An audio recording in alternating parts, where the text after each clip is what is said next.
ଛତୁ ତରକାରୀ ବା ଛତୁ ମସଲା ତ ଆପଣମାନେ ବହୁତ ଥର ଘରେ ବନେଇଥିବେ। କେବେ ଆପଣମାନେ ଛତୁ ମସଲାକୁ ଏଇ ଉପାୟରେ ବନେଇଛନ୍ତି କି? ଯଦି ଆପଣମାନେ ଆଗରୁ କେବେ ଏଇ ଉପାୟରେ ଛତୁ ମସଲା ବନେଇ ନାହାନ୍ତି ତାହେଲେ ଥରେ ନିହାତି ଟ୍ରାଏ କରନ୍ତୁ। ଦେଖିବେ ଏଇ ଛତୁ ଆପଣମାନଙ୍କୁ ମଟନଠୁ ବିଲକୁଲ ବି କମ୍ ଲାଗିବନି। ନମସ୍କାର, ମୁଁ ରଶ୍ମି ୟୁଟ୍ୟୁବରେ ଆପଣ ସମସ୍ତଙ୍କୁ ସ୍ୱାଗତ। ଆଶା କରୁଛି ଆପଣମାନଙ୍କୁ ଆଜିର ଏହି ରେସିପି ନିଶ୍ଚୟ ପସନ୍ଦ ଆସିବ। ଭିଡ଼ିଓକୁ ସମ୍ପୂର୍ଣ୍ଣ ଦେଖିବା ପାଇଁ ଅନୁରୋଧ। ଏବେ ଚାଲନ୍ତୁ ଷ୍ଟାର୍ଟ କରିବା ଆଜିର ରେସିପି। ତ ଏଇଠି ମୁଁ ଛତୁ ମସଲା ବନେଇବା ପାଇଁ ହାଫ୍ କେଜି ଛତୁ ନେଇଥିଲି। ଛତୁକୁ ପ୍ରଥମେ ଭଲ ଭାବରେ ଧୁଆଧୁଇ କରିନେଇଥିଲି। ଆପଣ ଚାହିଁଲେ ଛତୁକୁ ଅଳ୍ପ ସମୟ ପାଇଁ ହଳଦୀ ପାଣିରେ ପକେଇକି ରଖିପାରିବେ। ତ ଏଇଠି ମୁଁ ଛତୁକୁ 2-3 ଥର ଭଳିଆ ଭଲ ଭାବରେ ଧୋଇ ନେଇଥିଲି। ଏବେ ଏହି ଛତୁକୁ କଭର କରି ଛାଡ଼ିଦେବା। ଏବେ ଚାଲନ୍ତୁ ଆମେ ଅଲଗା ପ୍ରିପାରେସନ୍ କରିନେବା। ଯେମିତିକି ଗ୍ୟାସ୍ ଉପରେ ଗୋଟେ ପ୍ୟାନ୍ ବସାଇ ନେଉଛି। ପ୍ୟାନ୍ ପୁରା ଭଲ ଭାବରେ ଗରମ ହେଇସାରିଲା ପରେ ଏବେ ସେଇ ଗରମ ପ୍ୟାନ୍ରେ ଆମେ ଦେଇଦେବା 3ରୁ 4 ଚାମଚ ପରିକା ସୋରିଷ ତେଲ। ତେଲକୁ ପ୍ରଥମେ ପୁରା ଭଲସେ ଗରମ କରିନେବା। ତେଲ ଆମର ଭଲ ଭାବରେ ଗରମ ହେଇସାରିଲା ପରେ ଏଇଠି ମୁଁ 4ଟା ମିଡ଼ିୟମ୍ ସାଇଜ୍ର ପିଆଜକୁ ଏମିତି ଲମ୍ବା ଲମ୍ବା କରି କାଟି ନେଇଥିଲି। ଏବେ এই ପିଆଜକୁ ଦେଇ ପିଆଜକୁ ପୁରା ଭଲସେ ଗୋଲ୍ଡେନ୍ କଲର୍ କରି ଆମେ ଭାଜି ନେବା।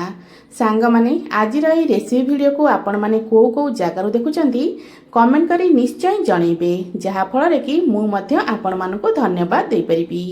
ତ ପିଆଜକୁ ପାଖାପାଖି 4-5 ମିନିଟ୍ ହାଇ ଫ୍ଲେମ୍ରେ ଭାଜିଲା ପରେ ଏଇଠି ଦେଖିପାରୁଥିବେ ପିଆଜ ଆମର ପୁରା ବଢ଼ିଆ ସେ ଗୋଲ୍ଡେନ୍ କଲର୍ ହେଇଗଲାଣି। ଆଠୁ ବେଶୀ ବ୍ରାଉନ୍ କଲର୍ କରିବାନି। ଏଇ ଗୋଲ୍ଡେନ୍ କଲର୍ ହେଇଗଲା ପରେ ଗୋଟେ ଜାଗାକୁ ଆମେ ପିଆଜକୁ କାଢ଼ି ନେବା। ତ ଏଇଠି ମୁଁ ଗ୍ୟାସ୍ର ଫ୍ଲେମ୍କୁ ଲୋ କରିନେଉଛି। ଆଉ ଏଇ ପିଆଜକୁ ଏମିତି ଗୋଟେ ଡାଲଚଟୁ ସାହାଯ୍ୟରେ ଛାଣିକିନା ଗୋଟେ ପ୍ଲେଟ୍ରେ ରଖି ନେଉଛି। ତ ସେମ୍ ପ୍ରୋସେସ୍ରେ ସବୁଯାକ ପିଆଜକୁ ଛାଣିକି ରଖି ସାରିଲା ପରେ ତ ଏଇଠି ଦେଖିପାରୁଥିବେ ପିଆଜ କେତେ ସୁନ୍ଦର କଲର୍ ଦେଖାଯାଉଛି। ଏବେ এই ପିଆଜକୁ ଆମେ ରଖିନେବା ସାଇଡ଼୍ରେ। ଏପଟେ ଯେଉଁ ଛତୁକୁ ମୁଁ ଛତୁର କଭର ଏଠି ମୁଁ କାଢ଼ି ନେଇଛି। ଏବେ এই ଛତୁରେ ଆମେ ଅଲଗା ସାମଗ୍ରୀ ସବୁ ଆଡ଼୍ କରିବା। ଆପଣମାନେ ତ ସବୁବେଳେ ଛତୁକୁ ଭାଜିକିନା ବନାଉଥିବେ। ଥରେ ଆପଣମାନେ ଏଇ ଉପାୟରେ କଞ୍ଚା ଛତୁକୁ ବନାନ୍ତୁ। ତ ଏଇଠି ମୁଁ ଅଳ୍ପ କଟା ପିଆଜ ଦେଇଦେଇଥିଲି। ତା ସହିତ 2 ଚାମଚ ପରିକା ଦେଇଦେବା ଅଦା ରସୁଣର ବଟା। ତ ଆପଣମାନେ ଏଠି ଯେତିକି ଛତୁ ନେଉଥିବେ ସେହି ହିସାବରେ ମସଲାର କ୍ୱାଣ୍ଟିଟିକି କମ୍ ଅଧିକ କରି ନେବେ। ତ ଏଠି ମୁଁ ଯେଉଁ ମସଲା ସବୁ ନେଉଛି ନା ଏଇଟା ହାଫ୍ କେଜିର ଛତୁ ପାଇଁ। ତ 2ଟା ଟମାଟୋ କାଟି ଦେଇଥିଲି। ତା ସହିତ 3ରୁ 4ଟା ଦେଇଦେବା କଞ୍ଚା ଲଙ୍କା। ଯେଉଁ ଭଜା ପିଆଜ ଆମେ ରଖିଥିଲେ ନା ସେଥିରୁ ଦେଇଦେବା ଅଧା। ଆଉ ଅଧା ପିଆଜକୁ ଆମେ ପଛରେ ୟୁଜ୍ କରିବା। ତା ସହିତ କଟା ଧନିଆ ପତ୍ର ଅଳ୍ପ, ସ୍ୱାଦ ମୁତାବକ ଲୁଣ, ଅଳ୍ପ ହଳଦୀ ଗୁଣ୍ଡ, ହାଫ୍ ଚାମଚ ଏଠି ମୁଁ ଦେଇଥିଲି ଜିରା ଗୁଣ୍ଡ, ହାଫ୍ ଚାମଚ ଏଠି ମୁଁ ଦେଇଥିଲି ଧନିଆ ଗୁଣ୍ଡ, ତା ସହିତ ହାଫ୍ ଚାମଚ ଏଠି ଲଙ୍କା ଗୁଣ୍ଡ, ଆଉ ହାଫ୍ ଚାମଚ ଏଠି ମୁଁ ନେଇଥିଲି କାଶ୍ମୀରୀ ଲଙ୍କା ଗୁଣ୍ଡ। ରାଗ ଆପଣମାନେ ଆପଣଙ୍କର ଟେଷ୍ଟ ଅନୁସାରେ କମ୍ ଅଧିକ କରି ନେଇପାରିବେ। ତ ଯେଉଁ ପିଆଜ ଭଜାର ଯେଉଁ ତେଲ ଥିଲା ନା ସେଇ ତେଲରୁ ଅଳ୍ପ ଦେଇ ଏବେ এই ସବୁ ଜିନିଷକୁ ଆମେ ଭଲ ଭାବରେ ମିଶାଇ ନେବା। ମୁଁ କହି ରଖୁଛି, ଯଦି ଆପଣମାନଙ୍କୁ ଆଜିର ଏହି ରେସିପି ଭିଡ଼ିଓ ଭଲ ଲାଗେ ଭିଡ଼ିଓକୁ ଲାଇକ୍ କରିବେ, ସେୟାର କରିବେ। ଯଦି ଆପଣମାନେ ମୋ ଚ୍ୟାନେଲରେ ନୂଆ ଅଛନ୍ତି ତାହେଲେ ପ୍ଲିଜ୍ ଚ୍ୟାନେଲକୁ ସବସ୍କ୍ରାଇବ୍ କରିବାକୁ ବିଲକୁଲ ବି ଭୁଲିବେନି। ତ ଏଇଠି ଦେଖିପାରୁଥିବେ ହାତରେ এই ସବୁ ଜିନିଷକୁ ମୁଁ ପୁରା ଭଲସେ ମିଶାଇ ନେଇଥିଲି।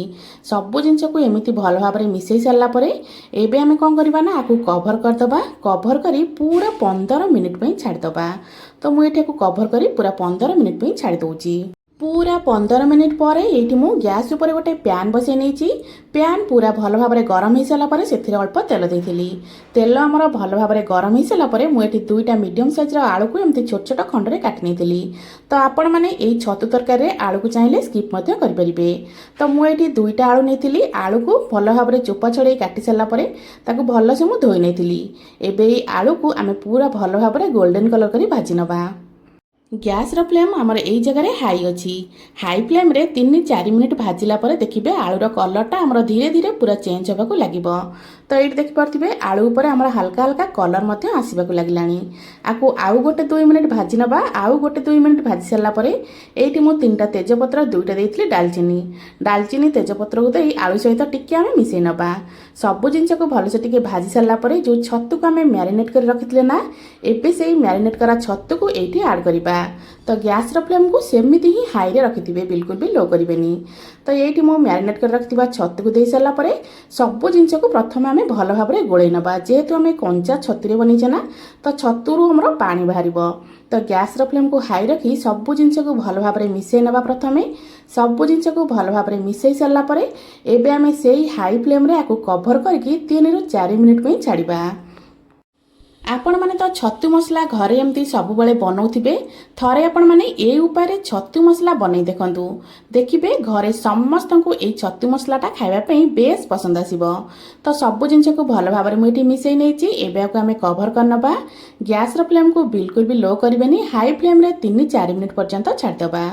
3ରୁ 4 ମିନିଟ୍ ପରେ ଏଇଠି ଦେଖିପାରୁଥିବେ ଛତୁରୁ ଆମର କେତିକି ପାଣି ବାହାରିଛି। ତ ଏବେ ଆକୁ ପୁଣି ଥରେ ମୁଁ ଭଲସେ ମିଶାଇ ନେଉଛି। ପୁଣି ଥରେ ଭଲ ଭାବରେ ମିଶାଇ ସାରିଲା ପରେ ଆଉ 3-4 ମିନିଟ୍ ପର୍ଯ୍ୟନ୍ତ ଆମେ ଛାଡ଼ିଦେବା। ଏହି ସମୟ ଭିତରେ ଆମର କ'ଣ ହେବ ନା ଛତୁରୁ ପାଣିଟା ଭଲ ଭାବରେ ଶୁଖିଯିବ, ତା ସହିତ ମସଲା ମଧ୍ୟ ବଢ଼ିଆ ସେ ଆମର କଷି ହେଇଯିବ। ତ ଏଇଠି ମୁଁ ଆକୁ ଭଲ ଭାବରେ ପୁଣି ମିଶାଇ ନେଇଥିଲି, ଆଉ ଆକୁ କଭର କରିକି ଆଉ 3-4 ମିନିଟ୍ ପର୍ଯ୍ୟନ୍ତ ଛାଡ଼ି ଦେଉଛି। ପୁରା 4 ମିନିଟ୍ ପରେ ଏଇଠି ମୁଁ କଭର କାଢ଼ି ନେଉଛି।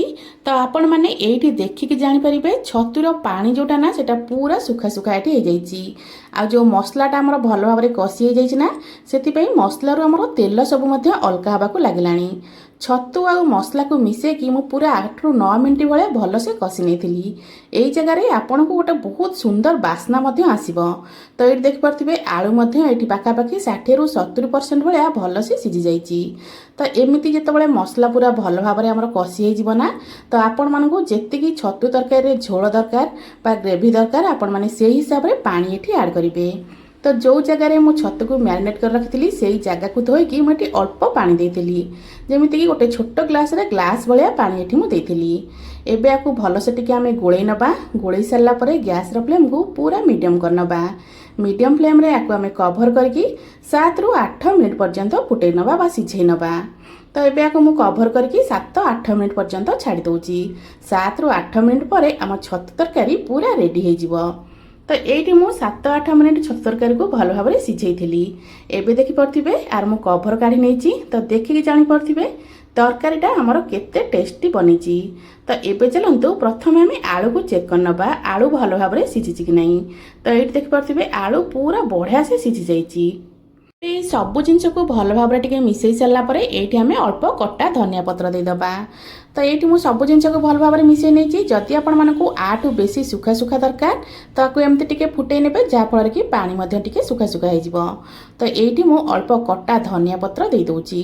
କଟା ଧନିଆ ପତ୍ର ଅଳ୍ପ ଦେଇସାରିଲା ପରେ ଏବେ ଆମେ କ'ଣ କରିବା ନା, ଯେଉଁ ପିଆଜକୁ ପ୍ରଥମରୁ ଭାଜିକି ରଖିଥିଲେ ନା, ସେଇ ପିଆଜରୁ ଅଧା ତ ଆମେ ମସଲାରେ ଦେଇଥିଲେ, ଆଉ ଅଧା ପିଆଜ ଯେଉଁ ମୁଁ ବଞ୍ଚେଇକି ରଖିଥିଲି ସେଇ ପିଆଜକୁ ଏଇଠି ଆଡ଼୍ କରିଦେବା।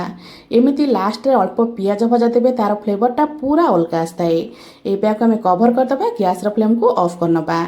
ପୁରା 5 ମିନିଟ୍ ପରେ ମୁଁ ଏଠି ଆପଣମାନଙ୍କୁ କଭର କାଢ଼ିକି ଦେଖାଉଛି। ଦେଖିପାରୁଥିବେ ଛତୁ ତରକାରୀଟା ଦେଖିବା ପାଇଁ କେତେ ଟେଷ୍ଟି ଲାଗୁଛି।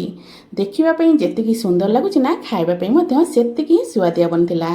ଥରେ ଆପଣମାନେ ଏଇ ଉପାୟରେ ଛତୁ ତରକାରୀ ନିହାତି ଟ୍ରାଏ କରନ୍ତୁ। ଆଶା କରୁଛି ଆପଣମାନଙ୍କୁ ଆଜିର ଏହି ଛତୁର ରେସିପି ନିଶ୍ଚୟ ପସନ୍ଦ ଆସିଥିବ। ପୁଣି ଆସିବି ଗୋଟେ ନୂଆ ରେସିପି ନେଇ। ସେ ପର୍ଯ୍ୟନ୍ତ ରହୁଛି ନମସ୍କାର, ଜୟ ଜଗନ୍ନାଥ।